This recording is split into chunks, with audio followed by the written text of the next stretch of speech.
कारण था झारखंडी लोग, कारण था झारखंडी लोगों का अधिकार। तो क्या आज उनको अधिकार मिला है? मिला है? यदि आज भी झारखंडी लोगों को अधिकार नहीं मिला है तो हम चाहेंगे कि निर्मल दा को साल में 2 बार पुष्प की माला चढ़ाने से बेहतर होगा जो सपना वो लेकर चले थे और जिन्होंने उनका बलिदान लिया है, अब उनका बलिदान लेने का बारी आया है। क्योंकि आज अगर हम अब लड़ाई को नहीं लड़ते हैं, आज के जो दिन हम लड़ते नहीं जाए, तो एक दिन ऐसा आएगा कि हमारे पास कुछ नहीं बचेगा। आज से 100 साल पहले जब टाटा की स्थापना हो रही थी, जिसे आज टाटा जमशेदपुर के नाम से जानते हैं, तो बताइए इतना जो बड़ा बड़ा बिल्डिंग, बड़े बड़े कारखाने, ये बड़ी ऊंची ऊंची इमारतें किनकी थी?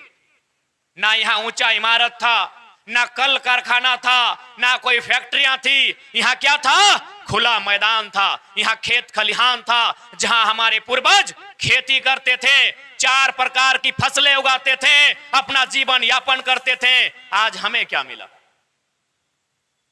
आज हमें क्या मिला? इस भीड़ में जितने लोग आए हैं, যতজন আসছে, আমি তোমাদের সঙ্গে কথা করতে যাই कि हमें क्या मिला, हमको क्या मिला? हमने तो सारा चीज लुटा दिया। कभी निर्मल के रूप में, कभी सुनील के रूप में, कभी शक्ति के रूप में, कभी बिरसा के रूप में, कभी रघुनाथ के रूप में, हमने तो सारा चीज लुटा दिया। कभी खेत खलिहान लुटा दिया, कभी जंगल पहाड़ लुटा दिया। बदले में हमको क्या मिला? इसलिए आज यदि हम अपनी लड़ाई नहीं लड़ते हैं, जो 100 साल पहले हमारे साथ हुआ है, जो 100 साल पहले टाटा, मानगो, साक्षी, सोनारी, कदमा, आदित्यपुर में हुआ है, आज घाटशिला, गालोडी, चाकुलिया इत्यादि जगहों में भी हो सकता है यदि हम नहीं लड़ते हैं तो। यदि आज हम अपनी लड़ाई नहीं लड़ते हैं तो क्या पता ये खुला मैदान जहां हम बैठे हैं ये भी हमारा रहेगा कि नहीं। इसलिए आज सबसे पहले स्पष्ट कहना चाहेंगे कि आज अगर पूरे भारत के मानचित्र में सबसे खनिज संपदा वाला राज्य कोई है तो झारखंड है, लेकिन दुर्भाग्य की बात है कि सबसे पिछड़ा राज्य भी हमारा झारखंड है, सबसे पिछड़ा राज्य। कारण क्या है? जब झारखंड राज्य सन 2015 नवंबर को बिहार के हिस्से से काट के अलग किया गया था, तो उस समय हमारे राज्य के प्रथम राज्यपाल माननीय प्रभात कुमार ने कथन कहा था कि जिन साधन संसाधन के साथ झारखंड राज्य अलग हुआ है, आने वाले 20 सालों में पूरे भारत देश का, पूरे हिंदुस्तान का ये नंबर 1 राज्य होगा। क्या आज झारखंड पूरे भारत का नंबर 1 राज्य है? अपितु नंबर 1 नहीं, पीछे से नंबर 2, नंबर 3, नंबर 4 राज्य बना हुआ है। ये दुर्भाग्य हमारे राज्य का है। तो कमी कहां रही? मिस्टेक को था कि भाई कमी कहां रही? कमी मुख्यतः 2-3 जगह रही। सबसे पहली शासन और प्रशासन में। जिस राज्य की शासन और प्रशासन की व्यवस्था ठीक नहीं होगी वो राज्य कभी तरक्की नहीं कर सकता है। शासन का मतलब राजा साहब आज आए थे फिर निर्मल दा को माला चढ़ाने के लिए। जैसे ही राजा साहब आए, अब पता नहीं टाइमिंग एकदम परफेक्ट था, हम लोग भी उसी टाइम गए थे तो पुलिस हम लोग को रोक दिया। हम लोग भी लड़ाई झगड़ा नहीं किए, कहे करेंगे भाई। एसएसपी आए, हम बोले सर देखिए राजा साहब का राज है, अभी सरकारी पद पर वो बैठे हैं दामाद बन के, फिलहाल उनका है, आपको जो करना है कीजिए, हम लोग पीछे हट जाते हैं। फिर राजा साहब माला चढ़ा के गए तो हम लोग गए। यानी शासन, शासन मतलब इस राज्य के मुख्यमंत्री, राज्य के मंत्री, राज्य के विधायक, सांसद ठीक होने चाहिए, तब राज्य का उद्धार होगा। ठीक कहां से होगा? हम लोग बोलते हैं कि अच्छी शिक्षा नीति है, नहीं है, अच्छी नियोजन नीति नहीं है। अरे भाई उसके लिए पढ़ना लिखना होता है। कोल्हान में 3 गो मिनिस्टर है, तीनों नॉन मैट्रिक है, आप बोलते हैं कि भला नहीं होता है। 3टा मंत्री আছে এখানে, এইখানে এই কোলহানের মাটি 3টা মন্ত্রী আছে, তিনো ঠেপা ছাপ আছে। আর তুমি বলছি कि झारखंडेर भला নাই। কেমন ভালো হবে ভাই? তুমি বুঝাও তো আমাকে। 3টা মন্ত্রী আছে, 3টাও এই আঙুঠা ছাপ আছে। একটা নারী আছে তো আমি ওদের কাছে টেপা টিপনি করব না, কিন্তু একটা কুদরা ভূত, একটা বন্যা, এই ঠেপা ছাপ মিনিস্টার, এই ঠেপা ছাপ মিনিস্টার। और हम लोग बोलते हैं कि नियोजन नीति सही नहीं है, शिक्षा नीति सही नहीं है। जो लोग 5वां नहीं पढ़ा है और पीएचडी वाला बोलता है कि अभी तक प्रोफेसर की बहाली नहीं आई है, कहां से आएगी? तो इसलिए आज के আমি একটা ঘোষণা করতে যাই, যদি আমরা 2024 চুনাव ফাইট করব তো আমাদের যে ক্যান্ডিডেটের অভ্যর্থী যে হবে ওদের যে অর্হতা প্রথম হবে গ্रेजुएट, कम से कम ग्रेजुएट। यानी हमारे साथ अगर भविष्य में कोई इलेक्शन फाइट करेंगे तो बकायदा आज इस मंच के माध्यम से घोषणा करते हैं, यदि भविष्य में हम लोग विधायक सांसद के लिए चुनाव लड़ेंगे तो हमारी जो पहली योग्यता होगी, द फर्स्ट कैपेबिलिटी, वो होगी कम से कम ग्रेजुएशन। इन लोग पढ़ा लिखा है नहीं, कैसे नीति बनाएगा बताइए? इसलिए हमारी पहली योग्यता होगी ग्रेजुएशन। दूसरी होगी हिम्मत वाला। हिम्मत वाला यानी टाटा से टकराने वाला, हिम्मत वाला यानी बीसीसीएल, हमारे धनबाद बोकारो में बीसीसीएल है, कोयला का खदान है, बीसीसीएल से टकराने वाला, बड़ी बड़ी कंपनियां, बड़े बड़े बिल्डर, बड़े बड़े माफिया, उनसे टकराने वाला। अब मान के चलिए हम पढ़ा लिखा चुन दिए, वो बीए नहीं एमए किया है, डॉक्टरी किया है, लेकिन जैसे ही दो दबंग सामने आके खड़ा हो गया वो पीछे हट जाएगा, तो हमको भी ऐसा लीडर नहीं चाहिए। हमको तब सुनील महतो जैसा जिगरा चाहिए जो गोली चले तो फिर से उठ के खड़ा हो जाए। याद है ना आपको सुनील महतो? लोग आंखों देखा कहानी सुनाते हैं। हम लोग तो उस समय छोटा छोटा थे, हम लोग उस समय 5वां 6ठा क्लास में पढ़ते थे।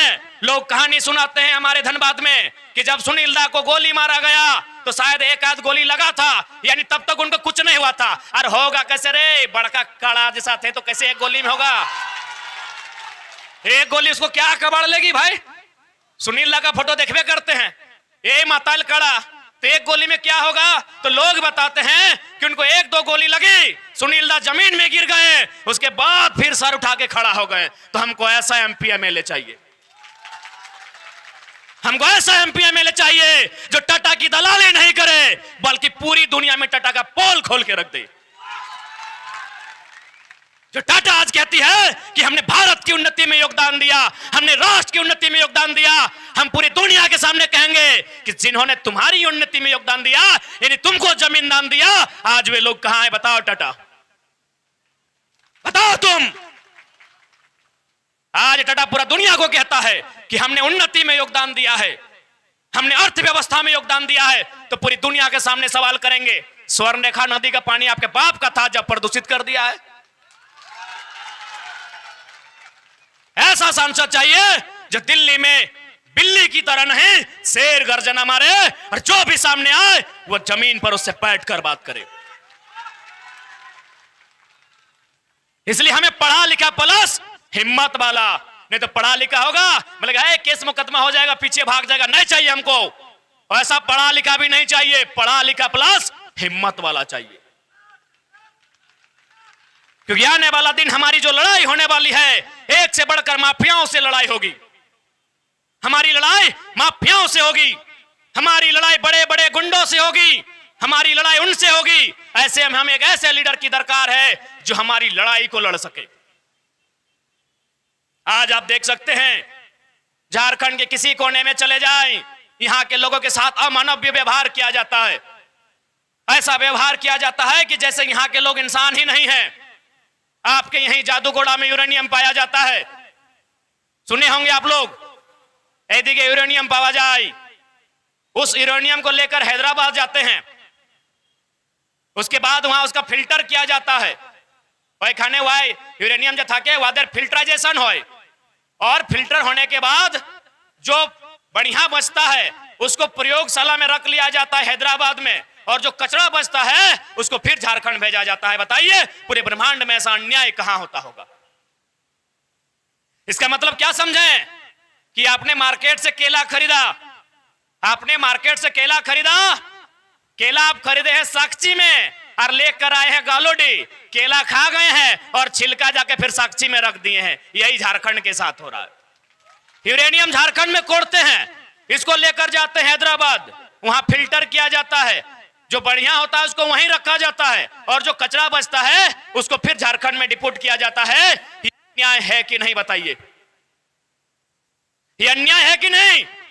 विकास के नाम पर क्या हम लोग अपना विनाश करेंगे? विकास के नाम पर हम अपना विनाश करेंगे? ये कौन सा विकास है? इसलिए आज हम ऐसे एमपी चुनेंगे, हम ऐसे एमएलए चुनेंगे जो हमारा खुला टाड़, दलमा का पहाड़ और स्वर्णरेखा नदी की धार ये बचा के रखेगा। ना अब दलमा पहाड़ बचता है, ना हमारा खुला टाड़ बचता है, ना स्वर्णरेखा नदी की धारा बचती है। आप जहां जाके देखें वहां चंद मुट्ठी भर लोगों का फायदा है। हाल फिलहाल तो पेपर में पढ़ रहे थे कि स्वर्णरेखा नदी का पानी टाटा का है। बाप घर से लेके आया था टाटा। आपकी जानकारी के लिए बता दे, टाटा इंडियन भी नहीं है। Tata is a not Indian, वो भारत का भी नहीं है, फारसी है, फारसी। कौन सा एमपी है जो इतना हिम्मत करेगा टाटा को बोलने का? फारसी है। आज यहां के जमीन पर इसका कब्जा, यहां की नदी पर इसका कब्जा। और अगर कोई नहीं माने तो कभी सुनील के रूप में, कभी निर्मल के रूप में लोग हत्या करता है। हत्या में भी कंपनी का योगदान है। आपको क्या लगता है सुनील दा की हत्या में टाटा का योगदान नहीं है? अगर नहीं है तो जब सुनील दा की हत्या हुई थी पूरा टाटा जगमग कैसे था?